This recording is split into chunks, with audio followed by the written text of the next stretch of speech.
So good evening students. Today we will see the current affairs analysis dated from 16th November 2023. The first article related to the Prime Minister.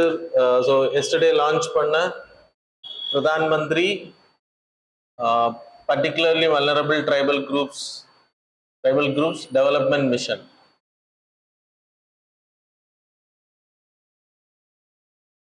So இது வந்து இந்த வருஷம் பட்ஜெட்ல launch பண்ணப்பட்ட 24,000 crore was allotted for this project. So actually இது launch பண்ணப்பட்டதுக்கான reason yesterday the tribal day, Birsa Munda ஓட birth. Birsa Munda, who is the father of the Jharkhand Ulugan tribe. Ulugan revoltக்கு முக்கியமான காரணமான பர்சன். பிரிட்டிஷுக்கு எதிராக அவங்களோட மாடர்னைசேஷனுக்கு எதிராக போராடின person. And then மக்களை திரட்டி and he sacrificed his life in this revolt. சரியா? So அவரை நினைவு கூறும் விதத்தில் தான் இந்த ஸ்கீமை வந்து லான்ச் பண்ணிருக்காங்க. So for you people the scheme is important. Particularly vulnerable tribal groups அப்படின்றது it's a term from Debar Commission. So actually we having tribal population in India. Those who are in the primitive age, அப்படின்னா primitive agricultural practice பண்ணக்கூடிய people, இன்னைக்கும் primitive-னா பழைய காலத்து, அது மாதிரி geographically isolated people and then low literacy. So அவங்களுக்கு படிப்பறிவு ரொம்ப கம்மியாக இருக்கும். 0 to negative growth rate, அவங்களோட பாப்புலேஷன் growth வந்து 0 இல்லைன்னா அது கீழே நெகட்டிவ்ல போயிட்டு இருக்கும்.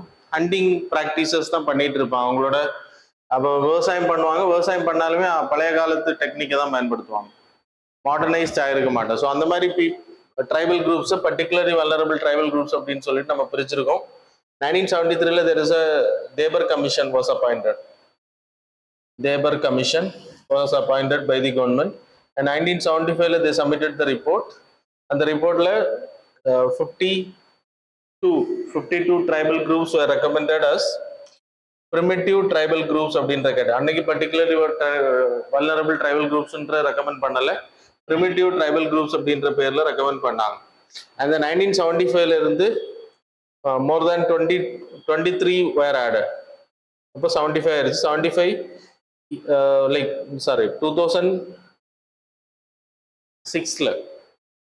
2006 75ல 52 தான். அதுக்கப்புறம் 2006ல 23 more added and it was called as particularly vulnerable tribal groups, PVTG அப்படின்னு பேரு. ஸோ இது கொஸ்டின்ஸ்ல கேட்டாங்க. ஸோ முன்னாடி யூபிஎஸ்சி எக்ஸாம்ஸ்ல கேட்டிருக்காங்க. So be careful while preparing the examination. So 75 category people, 75 tribal groups are there in this particularly vulnerable tribal groups category. So இவங்களுக்கான development mission தான் இப்போ launch பண்ணியிருக்கக்கூடிய மிஷன்.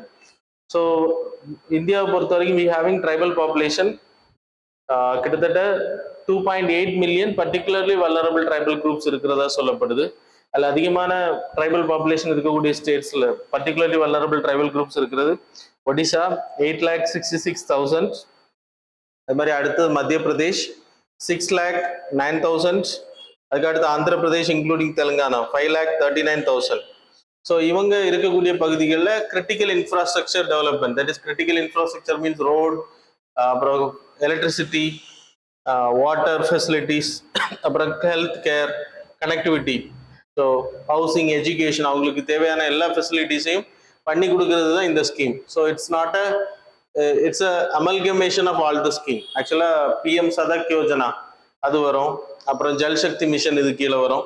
ஸோ எல்லாத்துக்கும் சேர்ந்து இந்த ஃபண்டிங் வந்து யாருக்கு பண்ண போறாங்கன்னா பர்டிகுலர்லி வல்னரபிள் ட்ரைபல் குரூப்ஸ் இருக்கக்கூடிய ஏரியாவை டெவலப் பண்றதுக்காக இந்த ஆக்டிவிட்டிஸ் பண்ண இருக்காங்க. So that's why it was important. The scheme important. இந்த ஸ்கீமோட பர்பஸ் என்னன்னு தெரியணும், பிவிடிஜின்னா என்னன்னு தெரியும். So that's all about this article. The next article related to the Myanmar refugee crisis. So மியான்மரை பொறுத்தவரைக்கும் we have மியான்மர்லேருந்து வரக்கூடிய refugee crisis in India. So there is a problem related to மியான்மர்ல you people know already there is a Burmese population in the center.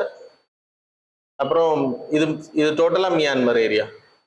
So இந்த பக்கம் you having ethnic groups are there.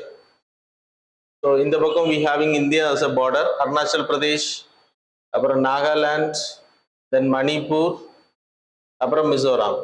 So Mizoram border ஏரியாவில் there is a community called as Chin community. அது மாதிரி இங்கே Kachin அப்படின்ற ஒரு group இருக்கும், that is Arunachal Pradesh border ஏரியாவில் காச்சின் கம்யூனிட்டி. ஸோ இதெல்லாமே அங்கே இருக்கக்கூடிய எத்னிக் குரூப்ஸ். பிரிட்டிஷ் வந்து இதை கண்ட்ரோலில் வச்சுருந்தாங்க. அப்புறம் ஆஃப்டர் இண்டிபெண்டன்ஸ் இது அமல்கமேஷன் பண்ணப்பட்டுச்சு by the Panglong agreement. So Panglong agreement இந்த இது வந்து இன்னைக்கு யூனிஃபைட் ஆகல ப்ராப்பரா. So clash between Burmese army, that is Myanmar ஆர்மிக்கும் இவங்க இன்னைக்கு மியான்மர்னு சொல்ற நம்ம இதெல்லாம் சேர்த்து தான். ஆனால் the ethnic groups are like conflicting with the military ரூல்ல இருக்கு பர்மீஸ் இப்போ. ஸோ இப்போ என்ன நடந்திருக்கு அப்படின்னா Chin community, there is a Chin community, there is a அரக்கன் salvation army, there is an army. அது மாதிரி காச்சின் இண்டிபெண்ட் ஆர்மி. அப்படி ஒன்னொன்னுக்கும் ஒரு புரட்சி படம் வச்சிருக்காங்க. ஸோ விடுதலை புலிகள் இருந்தது மாதிரி ஸ்ரீலங்காவில். ஸோ இந்த ட்ரைபல் கம்யூனிட்டிஸுக்காக அவங்க போராடுறாங்க. இதுக்கு எஸ்டர்டே இல்லை day before yesterday there is a clash between Myanmar army and the Chin community. So அதில் கிட்டத்தட்ட 5000க்கு அதிகமான மக்கள் மிசோரம் பார்டர் இது. அப்போ மிசோராமுக்குள்ள வந்திருக்காங்க அப்படின்னு சொல்லப்படுது. So that's why it is important. So இங்கே கான்ஃப்ளிக்ட் ரைஸ் ஆகும்போது ப்ராப்ளம் வரும். ஸோ 2015ல் தெர் இஸ் ஆங் சாங் சுகியோட கட்சி ஆட்சிக்கு வந்தாங்க. அப்புறம் 2020ல் அவங்க ஜெயிச்சாங்க, பட் அவங்கள எல்லாம் அரெஸ்ட் பண்ணி வச்சிருக்காங்க மிலிட்ரி. ஸோ நவ் மியான்மரை பொறுத்த வரைக்கும் மிலிட்ரி ரூல் தான் கண்டினியூ ஆகுது. ஸோ இப்போ மிலிட்ரி ரூல் இருக்கிறதுனால we need to have negotiation with the military junta group in the Burmese. Myanmar கூட நம்ம பண்ணணும், இல்லைன்னா இந்த கான்ஃப்ளிக்ட் சால்வ் பண்ண முடியாது. அது மாதிரி there is a Rohingya community also Rakhine ஸ்டேட்ல. இந்த ஏரியா இதெல்லாமே மியான்மர் ஏரியா இப்படிதான் வரும். ஸோ இந்த ராக்கேன் ஸ்டேட் ஏரியாவில் Rohingya community issues are there. So அவங்களும் அதிகமாக இந்தியாவுக்குள்ள வர ட்ரை பண்ணுறாங்க. So these are the issues related to this. நம்ம united nation convention on refugee கிரைசிஸ்ல சைன் பண்ணலை.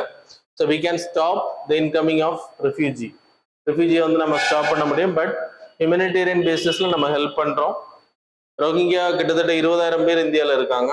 அது மாதிரி Tamil Eelam people are there in India. So we are allowing, but நம்ம கண்டிப்பாக அலோவ் பண்ணணும்னு கிடையாது.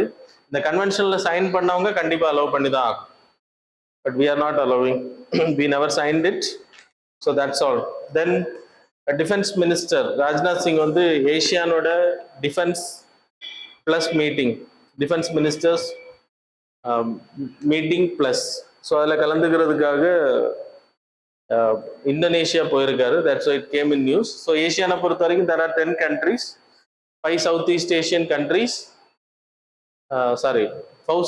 like there are 5 mainland countries and 5 island countries. 5 mainland countries la you having Myanmar, Thailand and CMLV, இல்லைன்னா Thailand and CMLV countries, Cambodia, Malaysia, Laos, Vietnam. அப்புறம் Cambodia, Myanmar, Laos, Vietnam, and then Malaysia, Singapore, அப்புறம் you having Indonesia, அப்புறம் Brunei, அப்புறம் you have Philippines. 4, இன்னும் 1 more, Singapore, Malaysia, Singapore தான் எழுதியிருக்கு. So இது ரெண்டு கண்ட்ரி, மொத்தம் 5. இது 5. ஸோ இந்த 10 சேர்த்து தான் உங்களுக்கு ஏஷியன் குரூப்பிங். இந்த ஏஷியன் குரூப்பிங்கில் இயர்லி சமிட்ஸ் நடக்கும், 2 வாட்டி நடக்கும். லீடர்ஸ் லெவல் சமிட் 1 வாட்டி நடக்கும். லைக் இதில் we are the dialogue partners, but we are not the member of this grouping. நம்ம கேட்டிருக்கோம், நம்ம அலோவ் பண்ணல. 1967 it was started இந்த கண்ட்ரிஸுக்குள்ளாடி கோஆபரேஷன் அதிகப்படுத்துறதுக்காக. But we are attending as a dialogue partner in every year. நம்ம ASEAN மீட்டிங்ஸ்ல கலந்துக்கிறோம். ஸோ அப்பார்ட் ஃப்ரம் திஸ் ஏஷியன்ல there is a ASEAN +3 +6 groupings, அப்புறம் +8 are there. So 3 China, South Korea, Japan. 6 வந்து இந்த 3 ASEAN +3 +3, அதான் ஏஷியன் 6ன்றது. ஏஷியன் +3ன்னா இந்த 3 வரும். இந்த 3 வந்து இந்தியா, ஆஸ்திரேலியா, நியூசிலாந்து. ஸோ இதெல்லாம் சேர்ந்தது ஆர்சிஇபியில் இந்தியாவை தவிர இந்த 15 கண்ட்ரிஸும் மெம்பராக வருவாங்க. திஸ் 3, இதில் 2 கண்ட்ரிஸ் வரும் இந்தியா தவிர அப்படின்னா. ஸோ இதோட மீட்டிங்ஸ் தனியாக நடக்கும். And then there is a ASEAN Pacific forum are there. அப்புறம் ASEAN defence ministers meeting plus ஒரு மீட்டிங் நடக்குது. அதில் தான் இப்போ கலந்துக்கிறதுக்காக போயிருக்கு. இது எதுக்கு அப்படின்னா security cooperation in this area. And there is an East Asia summit. இந்த டிஃபென்ஸ் மினிஸ்டர்ஸ் மீட்டிங்கில் ASEAN plus 8 countries will participate. East ஏஷியாலையும் 18 கண்ட்ரிஸ், 10 + 8. இந்த 8 இதெல்லாம் அப்படின்னா இந்த 6 ஏஷியன் + 3ல சைனா, சவுத் கொரியா, ஜப்பான். அடுத்த 3ல உங்களுக்கு இந்தியா, ஆஸ்திரேலியா, நியூசிலாந்து வரும். மொத்தம் 6ல +2 வந்துட்டு இந்த 8க்கு 6 + 2. இந்த 2 வந்துட்டு US and Russia. So defence ministers plus மீட்டிங்ல இவங்க 8 பேர் கலந்துப்பாங்க. ஈஸ்ட் ஏஷியா சமிட்லையும் even though we are not a part of East Asia, but we can attend this meeting. We are the member of this grouping. So that's why it is important. So அது படிச்சுக்கோங்க. And then FATF 1989 FATF உருவாக்கப்பட்டது. அதோட ப்ளீனரி meeting வந்து ஜூன்ல நடக்க இருக்கு 2024ல. So அதோட review meeting, அது என்னென்ன பேசப்படணும் அப்படின்றதுக்கான ஒரு மீட்டிங் வந்து கண்டக்ட் பண்ணியிருக்காங்க. இந்தியாவில் கண்டக்ட் பண்ணுறாங்க. That's it is important. FATF மெம்பரில் இருக்கக்கூடிய டெலிகேஷன்ஸ் இந்தியாவில் அதில் கலந்துக்க போகிறாங்க. 1989ல இட் வாஸ் கிரியேட்டட். G7ஓட சைட்லைன்ஸில் it was create. G7 countries தான் அதை உருவாக்குறாங்க. OECD தான் இது. OECDயோட ஹெட் குவார்ட்டர்ஸ்லாம் இதுக்கு ஹெட் குவார்ட்டர்ஸ் இருக்குது. 34 கண்ட்ரிஸ் 2010ல இருந்தாங்க. இந்தியா 34th கண்ட்ரியாக ஜாயின் பண்ணிச்சு 2010ல. 2006ல we got observer status. And then money laundering, அப்புறம் 9/11 அட்டாக் 2000ல நடந்த அட்டாக்கு பிறகு 9/11 அட்டாக்கு பிறகு டெரரிசத்தை காம்பேக்ட் பண்றதையும் இதை ஆட் பண்ணிட்டாங்க. அப்புறம் 2012ல weapons of mass destruction. So அதுக்கு ஃபினான்சிங் ப்ராலிஃபரேஷன் பண்ணாமல் இருக்கிறத தடுக்கிறதுக்காகவும், டெரரிஸ்ட் கேல போகக்கூடாது அப்படின்றதுக்காகவும் இந்த ஆர்கனைசேஷன் வேலை செய்யுது. when 1989ல உருவாக்கப்பட்டதுக்கு பிறகு within 2 years 1991ல they announced a 40-point agenda. அதை வந்து மணி லாண்டரிங்கை தடுக்கிறது, கருப்பு பணங்களை தடுக்கிறது, கருப்பு பணம் வெள்ளையாகிறத தடுக்கிறதுக்கு ஒரு 40-point அஜெண்டா. அதுக்கு பிறகு when 2000ல 9/11 அட்டாக் நடந்ததுக்கு பிறகு the compact terrorism category. So அதுக்காக 9 பாயிண்ட்ஸ் வந்து ஆட் பண்ணாங்க. That is 40 + 9 points are there. So இதை எல்லா கண்ட்ரிஸும் வந்து இதில் மெம்பராக இருக்கக்கூடிய கண்ட்ரிஸ் வந்து லைக் இம்ப்ளிமெண்டேஷன் பண்ணணும். அண்ட் தென் ஒவ்வொரு வருஷமும் இதோட ப்ளீனரி செஷன் வந்து 3 வாட்டி நடக்கும். அதில் தான் இந்த grey list, there are 2 list, grey list, black list are there. Grey லிஸ்ட்டை பொறுத்தவரை there is a list of countries. அந்த பிளாக் லிஸ்ட்லேயும் உங்களுக்கு லிஸ்ட் ஆஃப் கண்ட்ரிஸ் இருக்கும். பிளாக் லிஸ்ட்ல இருக்கக்கூடிய கண்ட்ரிஸ் வந்து அதிகமாக கரப்ஷன் அண்ட் டெரர் ஃபினான்சிங் பண்ணக்கூடிய கண்ட்ரிஸ். கிரே லிஸ்ட்ல இருக்கக்கூடிய கண்ட்ரிஸ் வார்னிங், முதல்ல அதை எச்சரிப்பாங்க அதை தடுக்கிறதுக்கு. அப்படி அவங்க ஃபாலோ பண்ணல அப்படின்னா they will be allotted to the black list. Black லிஸ்ட்ல இப்போ இருக்கக்கூடிய கண்ட்ரிஸ் 3. ஒன்று வந்து ஈரான், நார்த் கொரியா. இப்போ 2020ல உங்களுக்கு மியான்மர் வந்துட்டு மிலிட்ரி ரூல்ல போனதுக்கு பிறகு it was added in the black list. So again, so இதை ஹெட் குவார்ட்டர்ஸ் இதெல்லாம் ஞாபகம் வச்சுக்கோங்க. சப்போஸ் இந்த பிளாக் லிஸ்ட்ல இருக்கக்கூடிய கண்ட்ரிஸ் என்ன பாதிப்பு இருக்கும் அப்படின்னா எக்கனாமிக் சாங்ஷன்ஸ் அதிகமாக போடுவாங்க. அவங்க IMF, வேர்ல்டு பேங்க், WTO இந்த ஏஷியன் டெவலப்மெண்ட் பேங்க் இதுல இருந்து ஃபண்ட் எதுவும் வாங்க முடியாது. இன்டர்நேஷனல் சாங்ஷன்ஸ் இருக்கும். எந்த இன்டர்நேஷனல் லோன்ஸும் வாங்க முடியாது. ட்ரேட் வந்து நார்மலாக இருக்காது, ட்ரேட் ரொம்ப கம்மியாக இருக்கும். These are the things. Then next article related to the global south.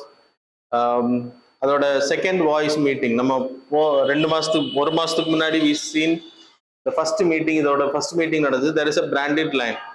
Australia, Canada, European countries, அப்புறம் ரஷ்யா, சவுத்தில் ஆஸ்திரேலியா, நியூசிலாந்து தவிர மற்ற கண்ட்ரிஸ் எல்லாமே you can display it. So மேப்பில் நீங்கள் பார்க்குறீங்க.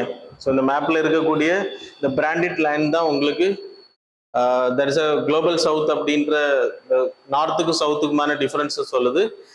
நார்த்துக்கு சவுத் எப்படி பிரிக்கிறாங்க அப்படின்னா டெவலப்டு கண்ட்ரிஸ், பணக்கார countries, developing countries and poor countries எல்லாமே. புவர் கண்ட்ரிஸ் எல்லாமே சவுத் கேட்டகரியிலையும், டெவலப்டு கண்ட்ரிஸ் எல்லாமே நார்தர்ன் கேட்டகரிலையும் சொல்றாங்க. ஸோ இதை வந்து நம்ம இவங்களுக்கு இருக்கக்கூடிய பிரச்சனைகள், இப்போ உக்ரைன் வாரில் பாதிக்கப்பட்டது சதர்ன் கண்ட்ரிஸ், ரஷ்யா, அவங்க எல்லாமே டெவலப்டு கண்ட்ரிஸ், யூரோப்பியன் கண்ட்ரிஸாக இருக்கட்டும், அமெரிக்காவாக இருக்கட்டும். ஸோ இதில் மறைமுகமாக செயல்படுறது அமெரிக்காவும் Russia.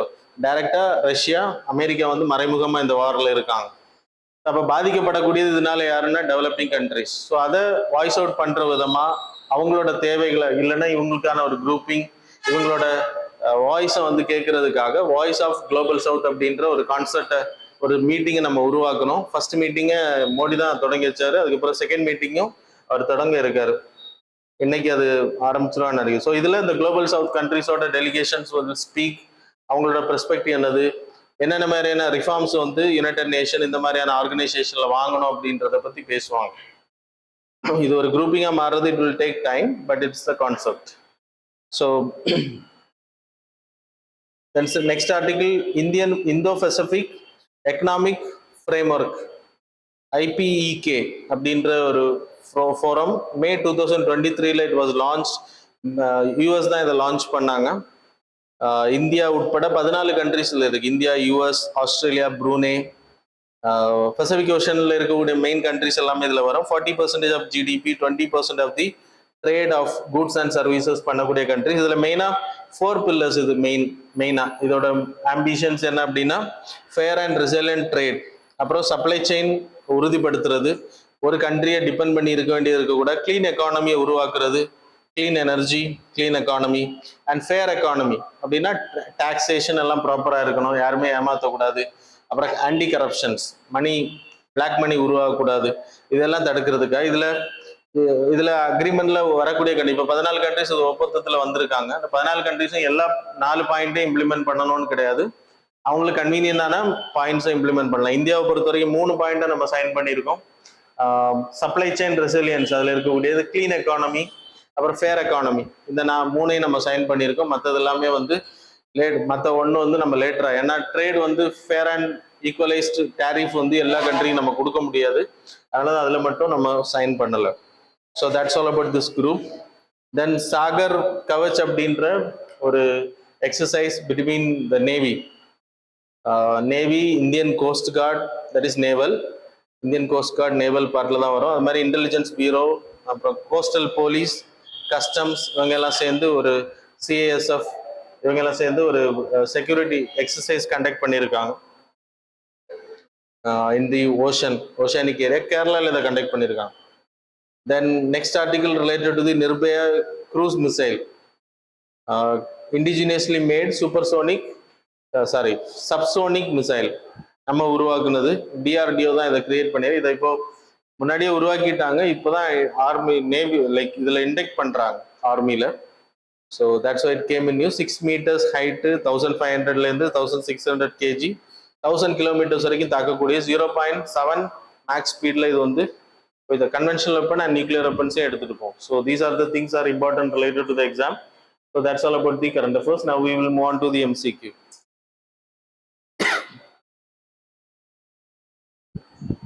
So question number 1, Lake Titicaca, which is the highest navigable lake in the world, is located in which of the following following area? Option A, the plateau of Patagonian plateau. Option B, Rocky Mountains. Third one, the Cordillera Blanca landscapes. Fourth one, the Andes Mountain. The next question number 2, consider the following statements regarding the AAINA dashboard for cities. Statement number 1, it aims to create robust database of the key performance metrics of urban local bodies. Statement number 2, it was an initiative by Nidhi Aayog. So statements given above, which of the following are correct? Which of the above statements are correct? A, 1 only, B, 2 only, C, both, D, neither. Question number 3, with reference to the red sanders, consider the following statements. Statement number 1, it's endemic to the Eastern Ghats region. Statement number 2, it requires hot and dry climate for the growth. It is placed under the Schedule 4 of the Wildlife Protection Act 1972. Statement number 3, How many of the above statements these are correct? Options are A, only one statement is correct, B, only two, C, only three, D, all the four statements are correct. Sorry, all the three statements, D வந்து none of the above போட்டுக்கோங்க. Then fourth question, consider the following statements regarding Trishakti, இல்லனா Trishakti Parihar exercise. Recently seen in news. Statement number one, it is an multilateral military exercise involving India, Australia and USA. Statement number two, it seeks to serve as a platform to evaluate the effectiveness of modern warfare technologies. Which of the above statements are correct? Statement number one, sorry, the options are A, only one statement is correct, B, only two, C, both, D, neither. The next question, Mount Etna, so recently seen in news, is located in which of the following area? A, Arctic, B, Asia, C, Africa, D, Europe. So that's all. Now we will see the answers for the previous. Question number one, answer is B. Question number two, answer is A. Question number three, answer is D. Question number four, answer is A. Question number five, answer is D. So that's all about the current affairs and MCQ. Thanks all for joining with us.